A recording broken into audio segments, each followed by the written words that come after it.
Elevate yourself. Empower others. Welcome to Coach Approach Podcast. Welcome back to the Coach Approach Podcast. Today we will talk about AI, health, and longevity. Today with us is Hunter Ziesing, co-founder of Longevity Health. Hunter, I'm happy that you accept my offer to be on the Coach Approach Podcast. Thanks for having me on. I'm excited for the conversation because I think we are at the interesting moment. On other side, AI is transforming industries. On the other side, healthcare still feels slow, reactive, and fragmented. So, most people track their steps, do random blood work, Google symptoms, and everything, but chronic disease rates are rising, and prevention still isn't the default. It's not the standard. You're trying to build something different. You want to build a personalized, data-driven preventive health layer. So before we get into AI, infrastructure, capital, all those things, can you tell me where is the healthcare today and what is fundamentally broken is how we approach health? Pardon the dog. That's a pretty loaded question. I'll talk first about, where the healthcare system is, quote, broken. Mhm. Uh, America is largely known as sick care, where health insurance providers, particularly for end of life, have more incentive to insure sick patients than they Mhm. do healthy patients. So insurance companies get paid more money, like from Medicare, to manage sick patients. The drug companies, as you know, love to sell us drugs and medications, so they benefit from sick patients. The food supply in America is somewhat of a mess compared to, places like where you are in Croatia or in Italy, where, you're only a stone throw from a healthy market. They don't live in a Home Depot, Costco society. There are over 20,000 food additives in the United States versus I think 4,000 in Europe that are permissible. They're not all bad, but there's a lot more Mhm. processed foods, as you know, going on in America. And you can see that the current Trump administration and RFK Jr. is addressing that. They're also addressing drug prices. But nobody has really yet addressed, what's here called Obamacare, which you're familiar with, which is providing, hopefully insurance for everybody at affordable rates. But the problem is there's no incentives or tools for people to use their own health data to become tested to get in front of chronic diseases. So that's something that we're trying to solve for by helping people look at more than just your annual doctor visit, where they Mhm. look at your EKG, maybe they take a blood test, maybe they don't, but also combine that into a platform that empowers consumers with their own data. And then, eventually the trillion-dollar business is to layer in an incentive structure, both financial and social, for companies and individuals to follow a better health regimen. Because sick care, sick patients die slower at Mhm. end of life than healthy patients, which in effect costs the society a lot more money. I was never thinking about how health people die. You know what I mean? Before building longevity health, you were in finance and later involved in cancer advocacy. Transition like that doesn't happen randomly. So usually something shifts internally. What shifted for you? What Great changed? question. I was on Wall Street for almost 20 years in healthcare, technology, and the consumer sectors. Mm. And always followed a fairly healthy regimen myself. I'm a competitive bike racer, enjoyed the benefits of being healthy. And I watched a number of my friends become sick and unhealthy, including my father, largely which was preventable through, diagnostics or in getting in front of, infectious diseases. So I started running boot camps for people, exercise clinics just for fun. Mhm. My father died suddenly at age 67, and a couple of friends that had largely preventable diseases. So when I turned 40, I left Wall Street and I founded a nonprofit outdoor athletic cycling series all over the country to fundraise for cancer research. And we were affiliated with Livestrong. Remember the yellow bracelets, Hmm. Lance Armstrong?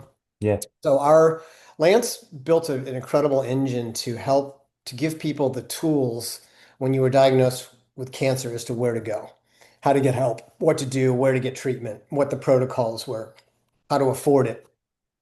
Um, I'm more in the prevention side, helping raise money for Cancer Research Institute to get in front of these diseases, or when you detect them, what to do. And so we did this. Raised, tens of millions of dollars over 15 years for Livestrong cancer-related centers. So Lance was treated at the Nike Cancer Institute, Phil Knight from Nike up in Portland, Oregon. We were affiliated with Stanford and Palo Alto Cancer Foundation, NYU, um, Seattle Cancer Alliance. And we put on these huge outdoor fundraising events. And not only was it a great thing to do to raise money for cancer research, but I learned that if you give people motivation, they will act. So we built a whole social platform around fundraising and built teams similar to GoFundMe, but it was Hmm. more interactive and more athletic. The more exercise you did, the more funds people would contribute to it. So we kind of gamified fundraising. So I did that for 16, 17 years, and then I went to work for a company called PaceLine, paceline.fit, which is a company, it's a exercise incentive platform where you wear a wearable device, including a Garmin Fitbit or an Apple Watch, and it would track your heart rate. And each week you elevated your heart rate to 150 minutes of elevated rate, anything slightly above your resting rate, like a quick walk or go to the Hmm. gym or go for a run or ride a bike. And when you got to 150 minutes each week, you received a reward. And for as little as $1. And what we proved there is that people would work out for as little as $1 a week. And then we layered in some social elements, hey, Marco, Hunter's doing, 8,000 steps a day. You're only doing five, right? Mm. Or Hunter rode, 75 miles this week. You rode 10. So we sort of gamified it. And I learned there that social incentives are as meaningful as, even more so than um, financial incentives to get people moving. It's a major problem because everybody's talking about longevity and everybody's aware of their health with COVID and whatnot, but people are still not taking advantage of the tools that they have. And there's a variety of reasons that we're solving. One is it's expensive to do your own testing. Two, there's a lack of motivation, and there's really no platform that will help you do it. And that's what we're going to build. Yeah. A lot of Long that. answer to how I got into this, Yeah, but yeah, yeah, yeah, yeah. But a lot of that will buy me into doing yeah, that. this is for me at my age, and I've got a young team. This isn't just a monetary thing for me. I want to change the nature of preventive health in society, and I Hmm. want to do it by empowering consumers, not doctors, not your HSA plan, not the government, but you as an individual. And so that's my motivation, and to reduce healthcare expenses in the trillions of dollars, and make people happier and healthier and have a better health span, right? Yeah, makes sense, definitely. Uh, Now let's talk about AI, but there's a lot of hype right now. Every company says they use AI, but healthcare isn't social media. The stakes are real. And longevity health aggregates wearables, lab data, medical records, longitudinal tracking, right? So Correct. instead of asking, do you use AI? Let's go a little bit deeper. I would say, what does AI allow you to see that traditional care misses?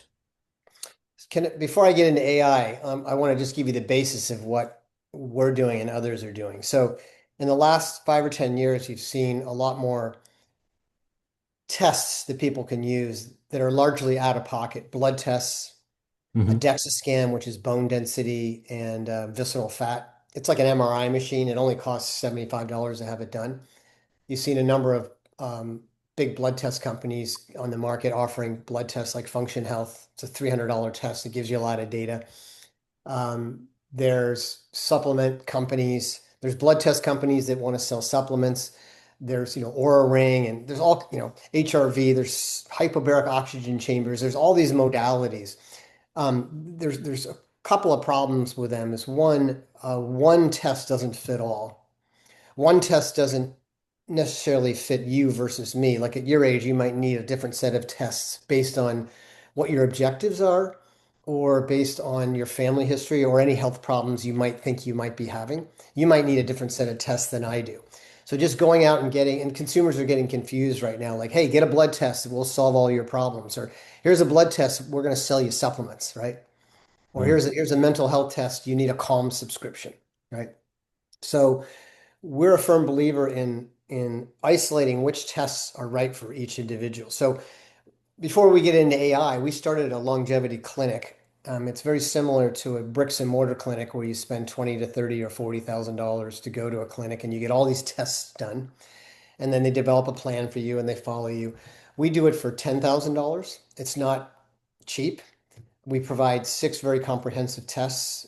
We're HIPAA compliant. We have doctors. We have clinicians, exercise physiologists, and dietitians. And it's $10,000. And then we develop a plan for you from exercise, diet, and then we retest you. We pay for all the tests and then $10,000 per year. And Mhm. then our doctors look across all that data.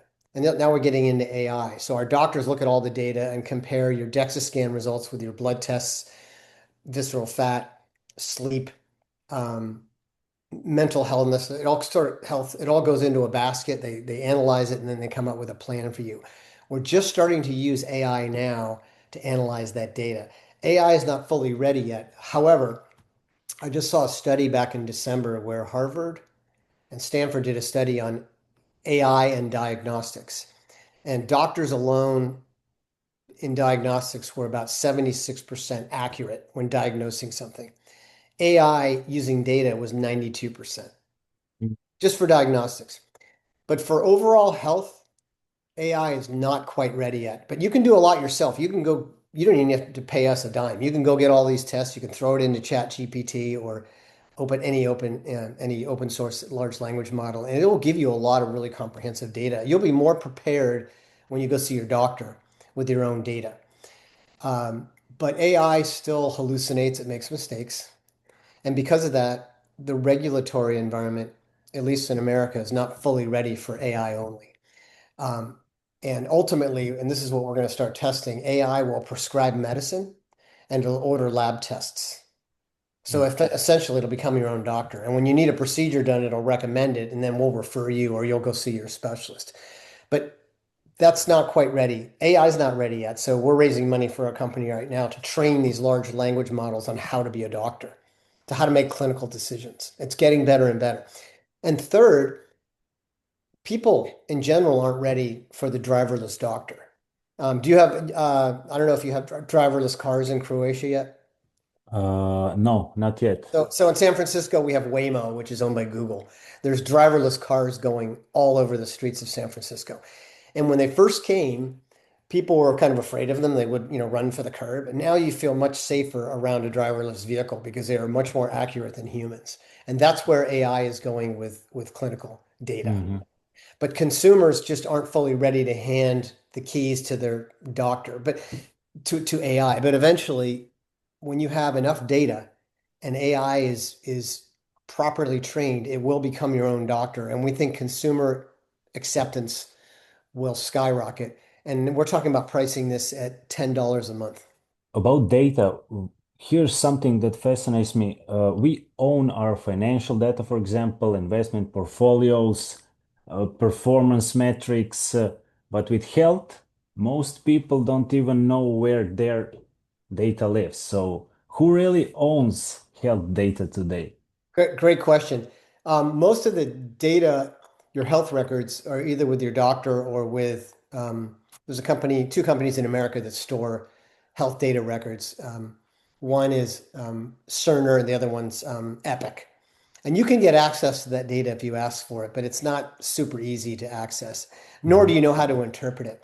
The other problem with HIPAA data, which is historical health records, it's not as dynamic, or it's not dynamic, unlike wearable data, test data, blood test data, DEXA scans, which is your body is constantly changing as you age. So just going to the doctor once a year and getting your checkup or looking because you had a knee surgery 5 years ago has nothing to do with your current health status.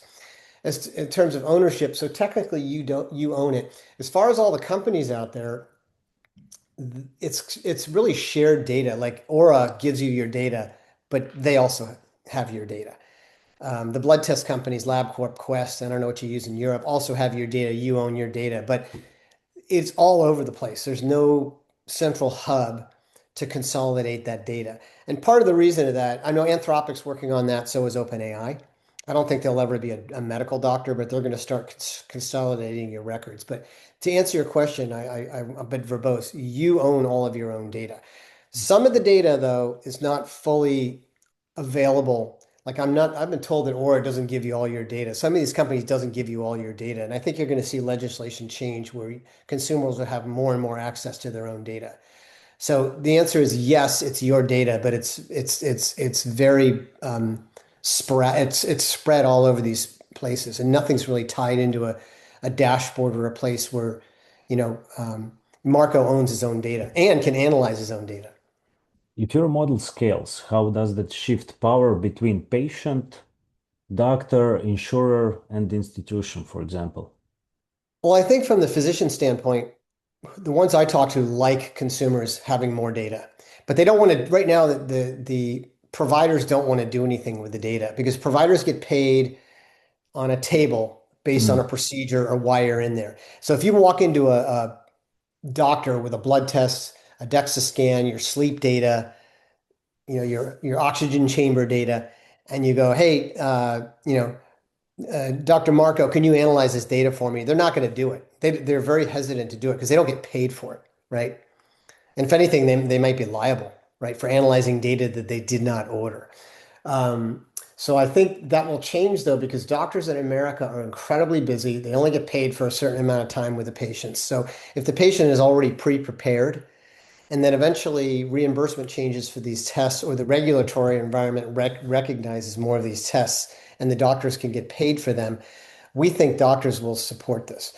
From an mhm, institutional standpoint, I already know companies love what we're creating because we can prove that by testing people for what they need to be tested for and then providing, as opposed to one test fits all. You join a company in America, you might get a gym membership, you might get a subscription to Calm for mental health, and something else. Where I can go to your company and say, listen, Marco needs this test, and this test. And after we test him, we're going to give him a regimen and a plan to follow. And hopefully you and I will both provide him incentives. So we can change Marco's behavior. He will cost you less money. And the companies will love the data because they'll never see your data because it's private data, but they can see every employee's data. Instead of just looking at claims or insurance data, which is historical, claims on insurance, they can look at current data. So they can use that data to ascertain what problems they're going to foresee in the next 3 to 5 years for their employee mhm. base. They'll never see your data, but we'll know that 3 people in your company has B-cell lymphoma, 20% are obese, and this is the protocols that you can take to help these people.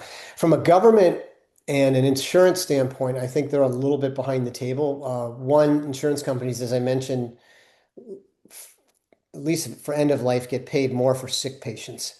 But I think in time, and big insurance carriers are going to offer this as an incentive to people because it'll cost them less money to insure populations. But this, Mhm. and that's why I'm going for companies first. Companies are CEOs I talk to are very onto this because they know it can lower costs and lower reserves. I think the insurance industry is going to take some time.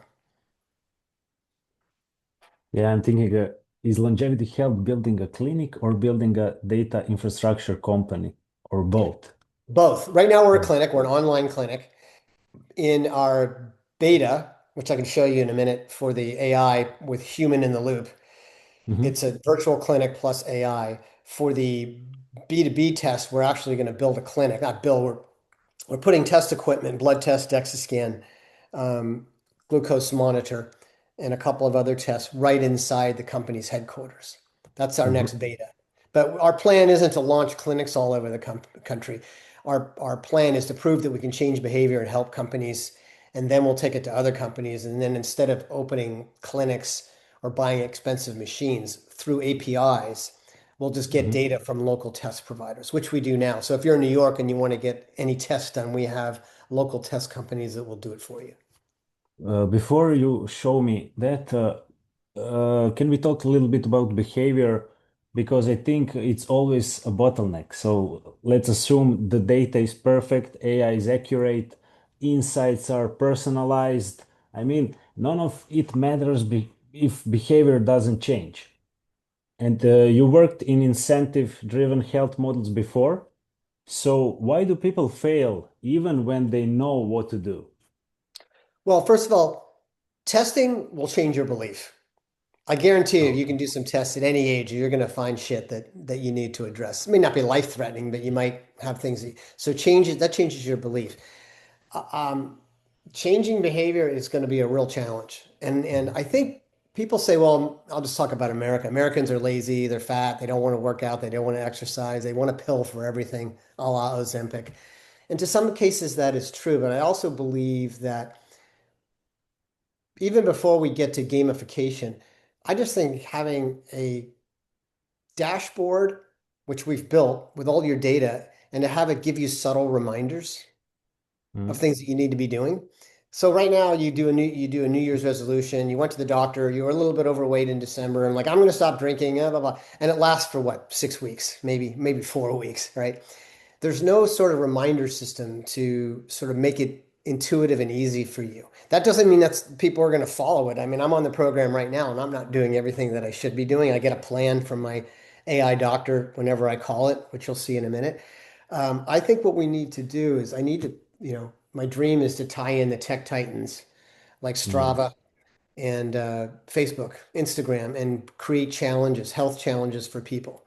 So, women's over 45 with osteoporosis in Brooklyn, New York. And they're Yeah. all out working out on at Prospect Park together, lifting weights, right? Um, you know, Fat men over 300 pounds, right? And when you get to 275, you get kicked out of the 300 club, right? You lose another, Mm. 50 pounds, you get to 200, you get kicked. It's just it's social stuff. Make healthcare engaging and fun. And then there's all kinds of things we can do for financial incentives. So I can geo-target your location, and I'll use Whole Foods as an example. Most people perceive Whole Foods to be incredibly expensive. Maybe it is, but there are food product suppliers that want to provide consumers healthy incentives. So I know you're a diabetic. I know you're 20 pounds overweight. I know what you're eating because I know your diet. It's in the plan. And when you walk into Whole Foods, your iPhone just pops up a menu for you. Go to aisle 3 and 5. These items are 50% off. Here's an incentive. Mm. Match it with your HSA plan. So that's one idea, financial incentives. Like I said, we paid people $1 a week to work out and we changed behavior. That being said, most of the people that were working out were already healthy. It's the unhealthy people that we have to get to move. And it's going to be a real challenge. Yeah, I'm thinking always, is motivation overrated? And can gamification create identity level change or just short-term compliance, you know?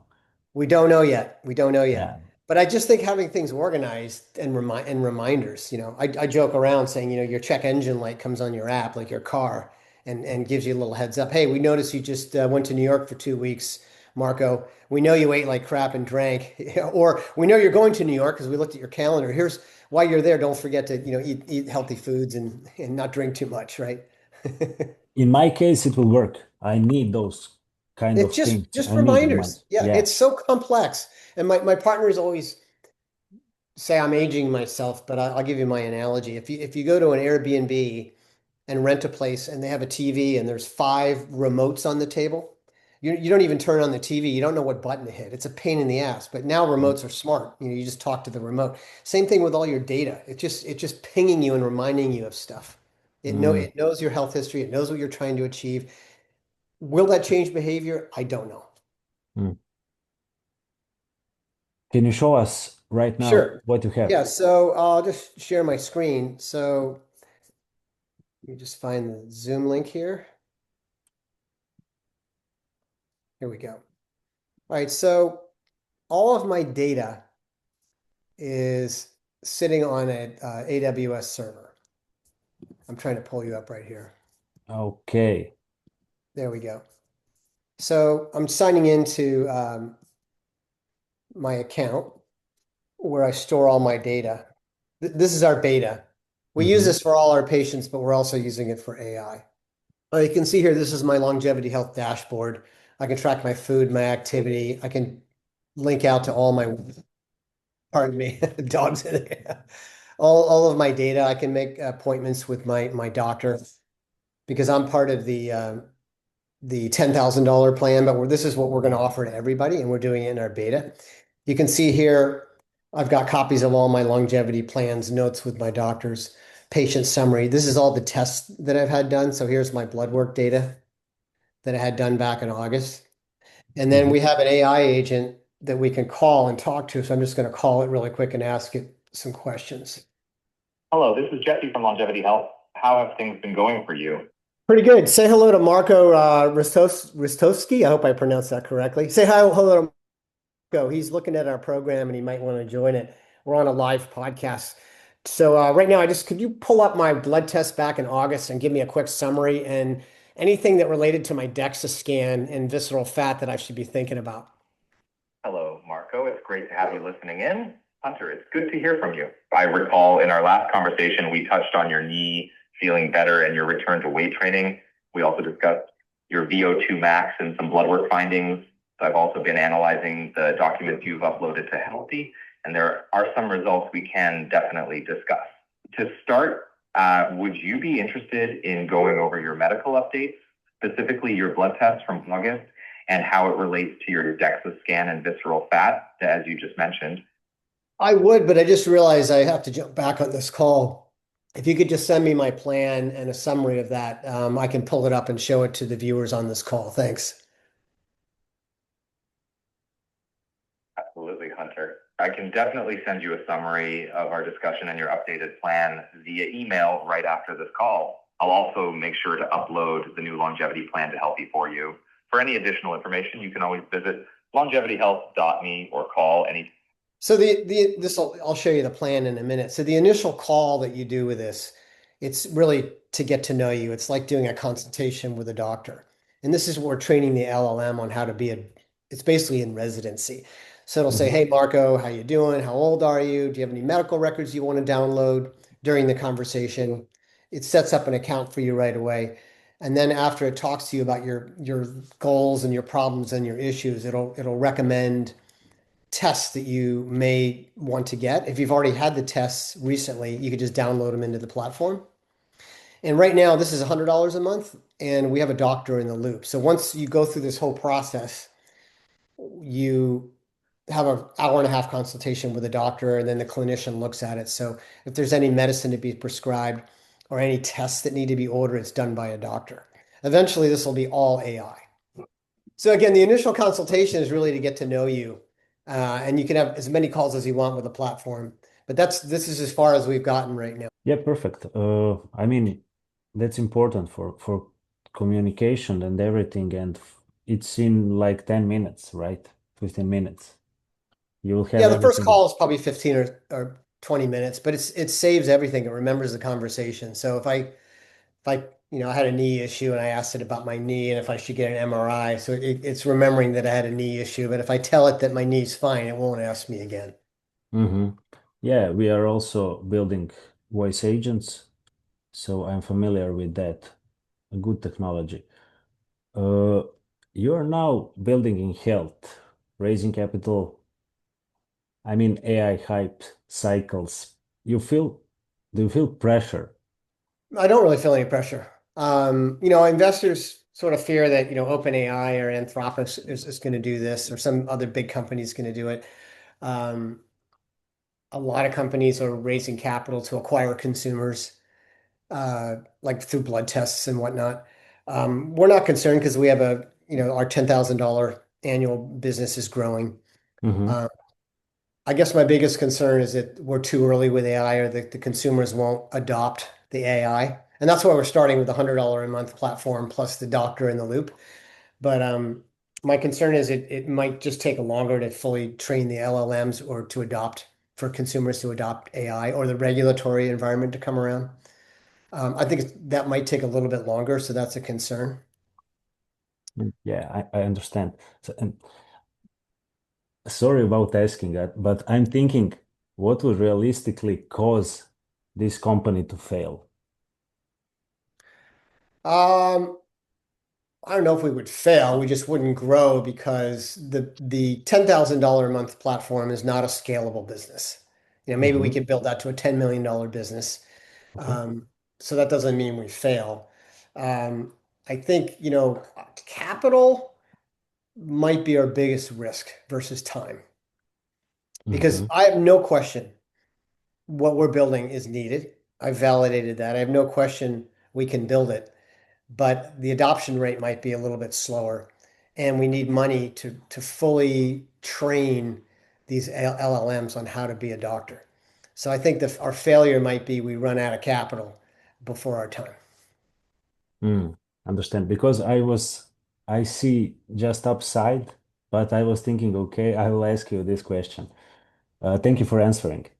Uh, Yeah, the venture money and the investors, early investors have no problem with the timeline. The mhm, venture investors, the seed money ones, they want to see ready for scale. They want to see like, all right, you've done two or three pilots, you've proven that there's a B2B model, you've got 500 or 1,000 consumers using the platform, they're not dropping off the platform. You don't need a lot of platform, but you need to show stickiness that people are using it. And we only have 15 in our beta trial right now. So I have a number of investors that would rather invest in our company at a 50 or $100 million valuation than our current $17 million valuation that we're raising for now, mhm, because there'll be more proof later. So we're in that sort of crawl, walk, run. We're kind of going from crawl to walk right now, and that's the hardest place for any company to raise capital because proof of concept we have, proof of traction we don't. mhm. So we could run out of money. Yeah, I understand. Okay, from there, let's zoom out again. If your vision succeeds, what does healthcare look like in 10 years? 10 years, I think you will see many, many more of these functional medicine tests Mhm, paid for by not only your employer, but by your insurance company.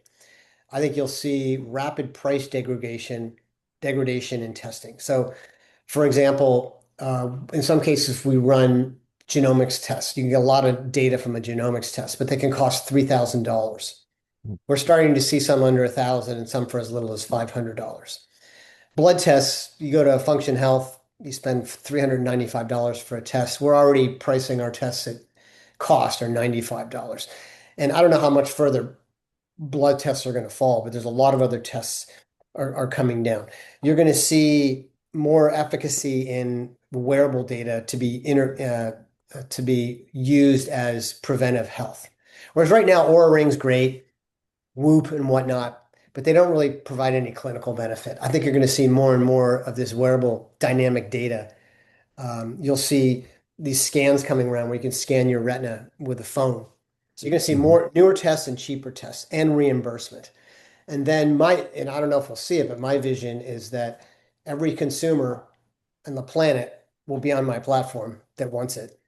Maybe it's free, maybe it's covered by your insurance company. We'll make money, we'll get paid by the insurance company because not only will we consolidate all the data, but we will use that data to hopefully find red flags and change consumer behavior. So then insurance companies start paying for it. And with that, I think in 15 or 20 years, you'll see the results of a significant drop in healthcare costs. But that's where I see it. Consumers are going to have all their data.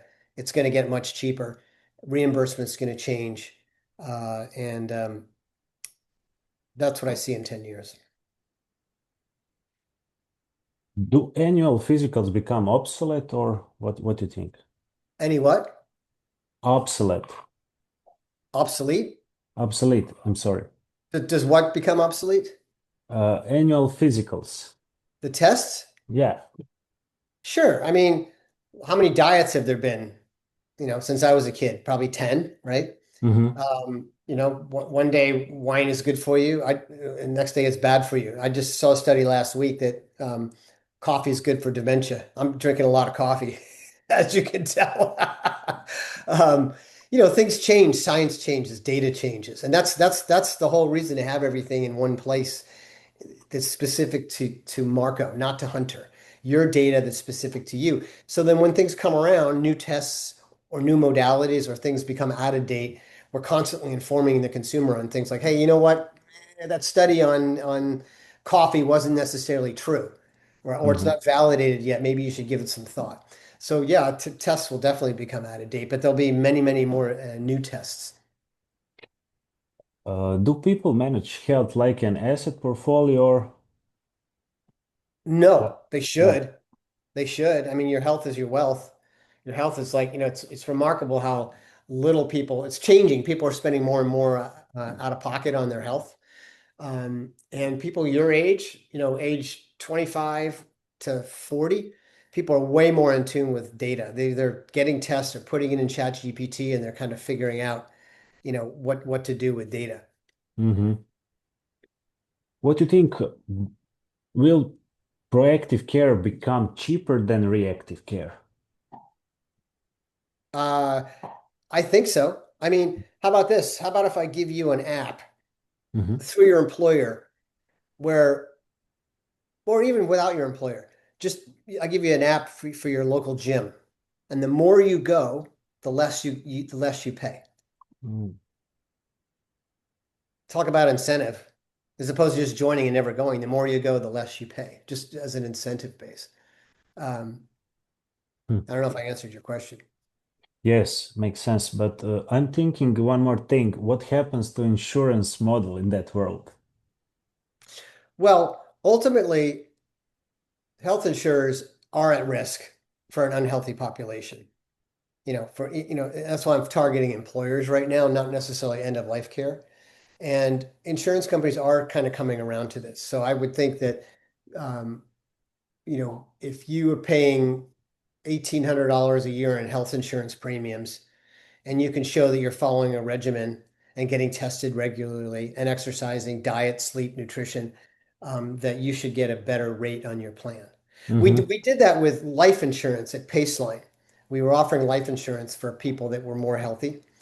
But life insurance policies only cost $300 to $500 a year. Health insurance is a lot more expensive. So I'm just hypothesizing that people to save money on their insurance is just another incentive that the companies will provide an incentive for you to be healthy. There's a lot of issues that you have to deal with there though, Marco, because there's privacy laws. So Hmm. if you're sick and obese, you don't want your insurance company to know. But there's ways of showing your insurance company that you're acting better. And your insurance company by and large has some of your medical records because they know what your claims are. So they know if you've been putting it, if you've got, chronic diabetes, they know it. And if you're Hmm. doing something about it, losing weight, maybe there's a way you can self-report to the insurance company that you're taking actions that they will lower your insurance premium. I have two, three more questions. So, Yep. our slogan is elevate yourself, empower others. You're building a longevity company. How do you personally make sure you're not just building longevity, but living it? So, what's your system physically, mentally, strategically? Can you share it? Sure. Well, as I said, I've always been an avid cyclist. I've raced my bike for 35 years. I don't drink much, but I drink. Sleep is a huge thing for me. Hmm. Sleep, diet, and exercise. I can't say that I eat perfectly, but I don't eat poorly. I'm not following any specific diet. I eat in small doses, fruits, vegetables. I guess I sort of agree with RFK who flipped the food pyramid. Did you see that? Yeah. Yeah, I saw a funny cartoon. It was two cows looking at the pyramid, and meat was at the top, and they're like, "Oh shit, that's not good for us," right? Uh, you know, uh, you know, eating what your grandmother eats, and you think about it. Like I said, Italy's a case in point. They don't have the obesity rates that we have. They have to walk up and down hills. The grocery store is a local market right down the street. They're eating fresh food. So I really try to eat as much fresh food as I can afford. And that's my regimen. And by the way, Mhm. exercise is the best, mental Mhm. medication on the planet. Half an hour in a day. Well, when I was training, I was training 8 to 12 hours a week on my bike, riding Mhm. 5 days a week. Now that I'm in my 60s, I've tailed off on the bike racing and the excessive cardiovascular work, and I'm starting to go to the gym and do light weights. Because as you get older, you really need to build muscle mass or maintain Mhm. muscle mass. And instead of just going to the expensive gym and looking at the, nice machines and the pretty girls, I go to just a local gym and I'll work out 4 days a week for only 20 or 25 minutes. And I don't rest in between my reps. Okay. I'll go from machine to machine and machine or weight, just 20 minutes in and out, like going for a walk with the dog. Mhm. So I get my heart rate up a little bit and I'm lifting weights. Great. Sounds good. Uh, the second, how does your work empower others? So, if longevity health reaches scale, how does that fundamentally change someone's life trajectory practically? By from me or by someone just following Yeah, longevity? for someone who is following longevity. Yeah, Longevity. well, I'm sure you've read about health span and lifespan, and Mhm. longevity is not about living longer. That's BS. It's maybe we should change the name. It's about lifespan. It's about living a healthier life, particularly as you get older and you start having ailments. The more healthy you are going into it, the more you're going to get in front of disease or and cut it off early, or avoid disease, chronic diabetes, heart disease. So you will have a longer lifespan, or health span. So, my father-in-law followed a very healthy regimen. Now, granted, some people have genetic dispositions towards bad health, but most people that are obese, diabetic, have a shitty health span. They're in and out of the hospital. They die slowly. My father-in-law was golfing on Monday. He died on Wednesday. Mm. And again, there is the genetically predisposed. And by the way, I think our healthcare system needs to take care of those people. Like we need to take care of the elderly people. So it's not all about if you don't work out and you're obese, you're not going to get insurance coverage or you're going to get thrown out of the system. But that recent snafu in Washington with the government shutdown was BS. Uh, all they wanted to do was preserve Obamacare, which did nothing to change people's health. It was just handing out more money. So I think if you give people the tools and the incentives, they'll find health span and they'll be happier throughout their lives and then they'll die quicker. Maybe not longer, but you'll die quicker. Sounds morbid. For someone listening right now who feels healthy, but hasn't really looked under the hood, what is the first concrete action they should take this week? Well, I would take a look at what I'm eating. Mhm. I'd take a look at my sleep and take a look at my exercise. You forget all this technology, forget all this longevity BS, AI, going to the doctor. Sleep, diet, and exercise are three of the most critical importance. If you sleep well, you're not stressed, you're not overeating, right? Second, I would recommend setting up an account with us, which no, I would recommend a periodic blood test for about 60 biomarkers. I would Mhm. recommend a DEXA scan at any age. DEXA scan measures your bone density and your visceral fat. Visceral fat is fat inside your veins. Um, and then you don't have to retest every year, but get a baseline for it. Throw it into ChatGPT or Anthropic and see what it gives back to you. Those are the two things I would recommend. Look at those three items and then do a couple of tests. If you're unhealthy, it's a different story. If you're overweight, I would get a glucose monitor as well. I do a gut Mhm. a gut biome test. Okay, very, very helpful information. Hunter, thank you for your time. Thank you for being the guest on the Coach Approach podcast. and see you again. Thank you. Elevate yourself. Empower others. Welcome to Coach Approach Podcast.